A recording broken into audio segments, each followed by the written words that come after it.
کیا آپ جانتے ہیں آج سے 1400 سال پہلے جب نہ تو کوئی دوربین تھی، نہ کوئی مائکرواسکوپ اور نہ ہی کوئی آج کی نئی ٹیکنالوجی، اس دور میں عرب کے ریگستان میں ایک ایسی کتاب آئی جس نے اس دنیا اور یونیورس کے ان رازوں کو کھولا جو آج کی ماڈرن سائنس نے صرف کچھ سال پہلے ڈھونڈے ہیں۔ جی ہاں، ہم بات کر رہے ہیں قرآن کریم کی۔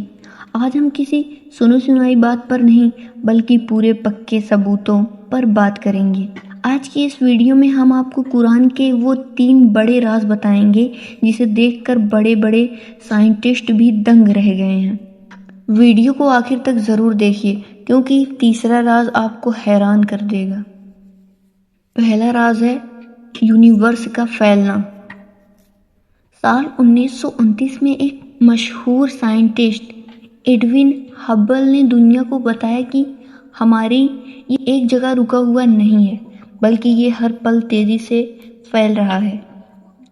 اس کھوج نے پوری دنیا کو سائنٹسٹ کو چونکا دیا، لیکن حیران ہونے والی بات یہ ہے کہ سائنس کی اس کھوج سے 1400 سال پہلے قرآن نے سورہ الجاریات آیت 47 میں صاف صاف فرمایا، اور آسمان کو ہم نے اپنے ہاتھوں سے بنایا اور بے شک ہم اس کو پھیلانے والے ہیں۔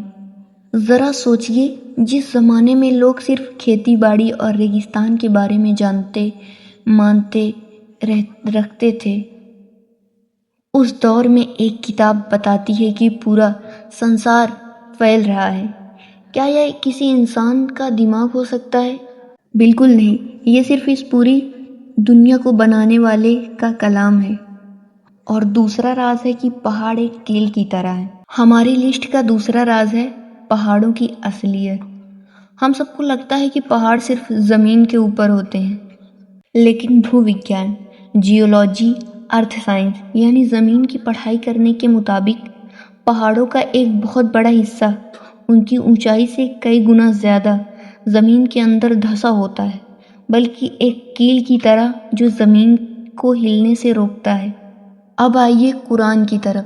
سورہ النبأ آیت 6-7 میں اللہ تعالیٰ فرماتا ہے، کیا ہم نے زمین کو بچھونا نہیں بنایا اور پہاڑوں کو کیلیں؟ سبحان اللہ!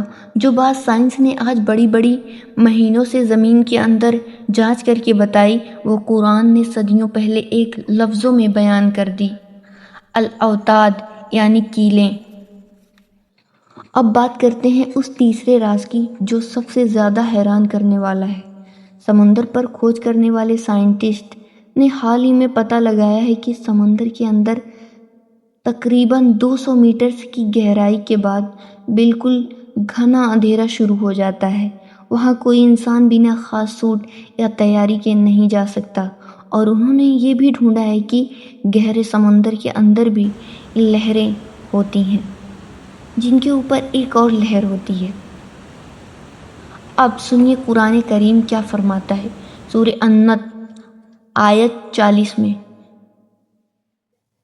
یا پھر اس کی مثال ایسی ہے جیسے ایک گہرے سمندر میں اندھیرا ہو جسے ایک لہر نے ڈھانپ رکھا ہو، اس کے اوپر ایک اور لہر ہو اور اس کے اوپر بادل ہو، اندھیرے پر اندھیرے۔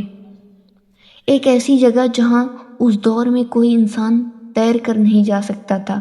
وہاں کے اندر کے موسم اور لہروں کے ذکر قرآن میں ہونا اس بات کا کھلا ثبوت ہے کہ یہ کتاب سچی ہے اور اللہ کا کلام ہے۔ دوستو، قرآن کوئی سائنس کی کتاب نہیں ہے بلکہ یہ نشانیوں کی کتاب ہے۔ یہ نشانیاں آج کے دور کے انسانوں کے لیے ہیں تاکہ ہم بھٹکے نہیں اور صحیح راستہ چنیں۔